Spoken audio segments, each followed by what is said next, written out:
Bahaye ikaze inshuti zacu z'ikiganiro, mbashimiye ko mutwereka ko mukomeza kudukurikira umunsi ku munsi. Mbashimiye kandi ko mwakoze subscribe kuri iki kiganiro, mugakora na share kugira ngo kigere kuri benshi. Uyu munsi rero n'ubundi muri kumwe nanjye Maître Nshimiyimana Fortunatus, ukomeza kubagezaho ibiganiro bitandukanye byibanda ku ngingo z'amategeko cyangwa se gusobanukirwa byimbitse amategeko n'uko akoreshwa n'uko aturengera. Uyu munsi tujya kuganira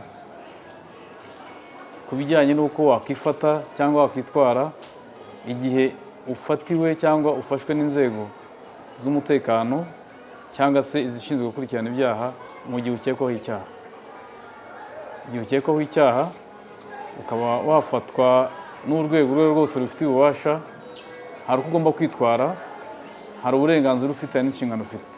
Nizo tugiye kuganiraho nonaha.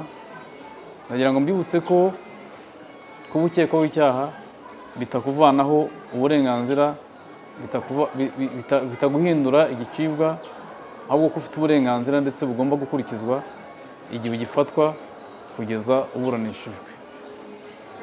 Iyo rero umuntu afatiwe mu cyaha cyangwa akekwaho icyaha, ufashwe akekwaho icyaha hari inshingano afite nk'ukekwaho icyaha, hari uburenganzira afite. Ibyo nibyo tugiye kuganiraho. Reka duhere ku burenganzira bw'umuntu ukekwaho icyaha. Ukekwaho icyaha afite uburenganzira ahabwa na rya hame twavuze mu biganiro byashize bya présomption d'innocence, byo gukomeza gufatwa nk'umwere kugeza igihe aciriwe urubanza n'urukiko rufitiye ububasha. Gufatwa nk'umwere birinda ukekwaho icyaha kuba yahohoterwa ku bundi buryo ubwo ari bwo bwose, kuko arinzwe n'amategeko. Mu gihe cyose umuntu ataracibwa urubanza aba ari umwere imbere y'amategeko.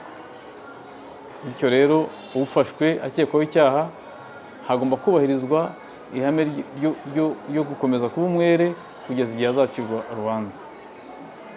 Ubwo ni uburenganzira bumwe umuntu afite mu gihe afashwe akekwaho icyaha. Uburenganzira bwo kumenya icyaha ukurikiranyweho.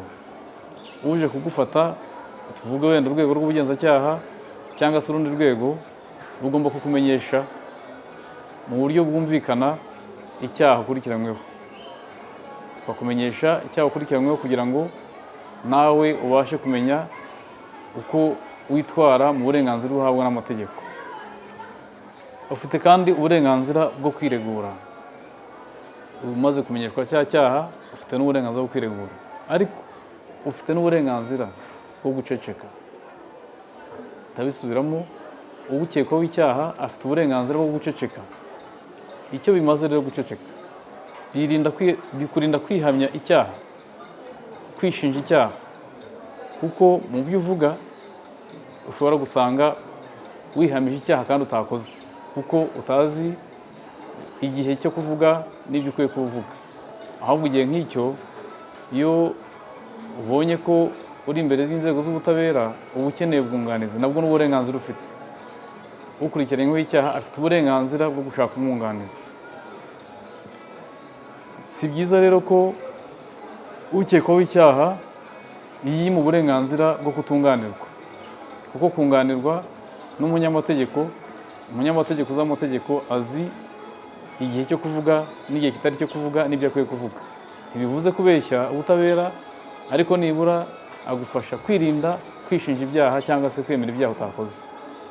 Nabivuze ku burenganzira bwo guceceka cyangwa se bwo kwiregura. Hari uburenganzira bwo kugira umwunganizi, nari mbivuze hejuru. Igihe cyose uhuye n'ikibazo cyo gufatwa n'inzego ukekwaho icyaha, wemerewe kubazwa ufite umwunganizi. Kubazwa, kadufate urwego rw'ubugenzacyaha.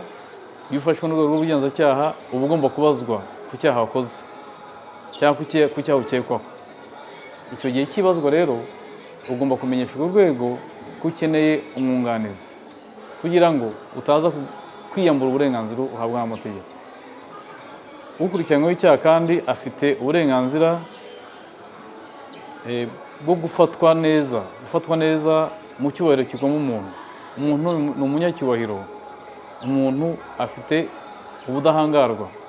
Gufatwa rero agomba gufatwa mu buryo bumuha icyubahiro, mu buryo bumuha agaciro. Ubwo ni uburenganzira ufite.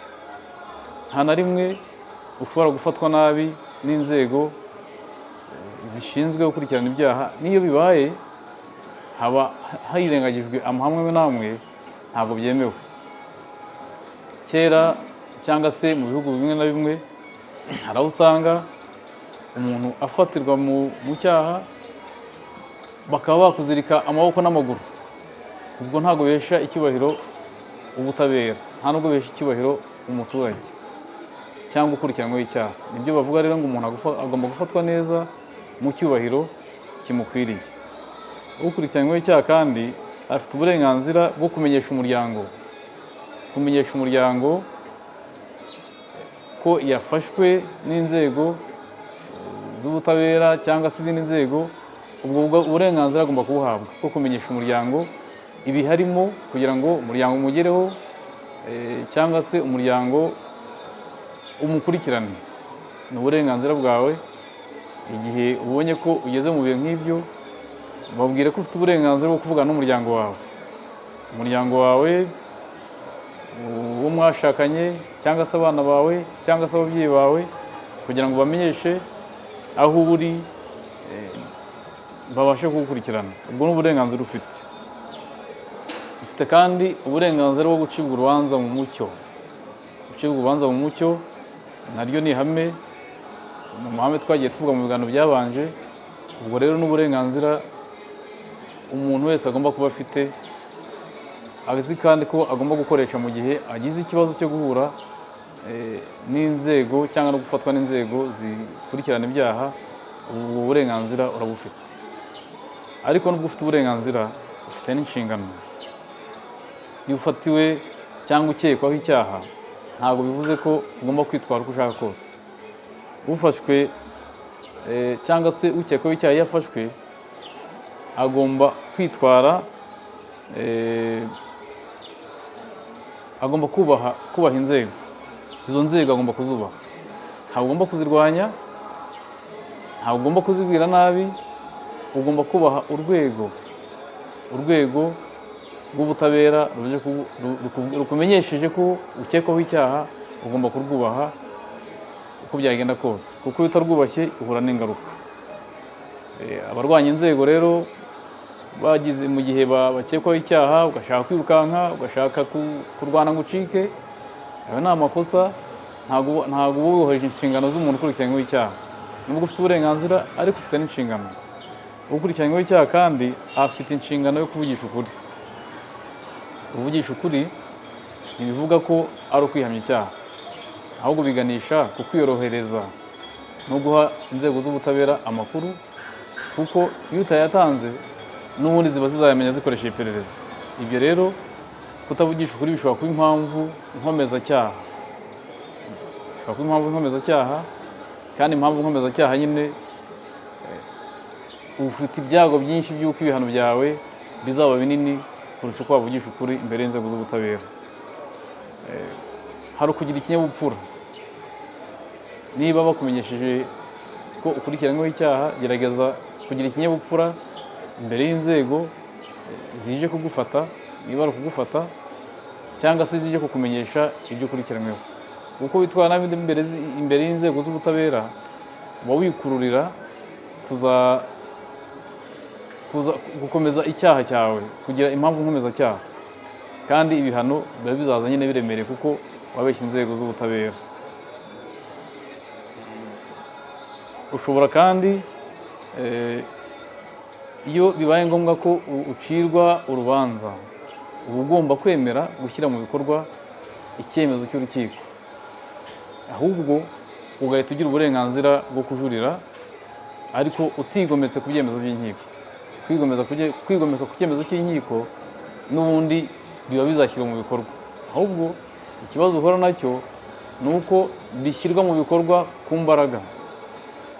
Inshuti rero mudukurikira kuri uyu murongo, n'abateguriye ikiganiro, kuko hari ababinganirije bansaba ko nakiganiraho.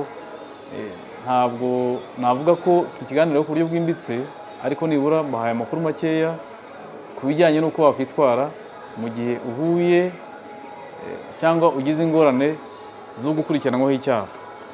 Gukurikiranwaho icyaha rero ntabwo bivuze ko ubuzima burangiye, ufite uburenganzira ariko ufite n'inshingano. Aba rero mbararikira kuzakomeza gukurikira ibindi tuzagenda tuvugaho. Iki kiganiro kangisoreza aha ngaha, navugaga ku bijyanye n'uburenganzira n'inshingano ukurikiranyeho icyaha aba afite igihe cyose afatiwe cyangwa akurikiranwe n'ubutabera. Murakoze, ndabashimiye cyane.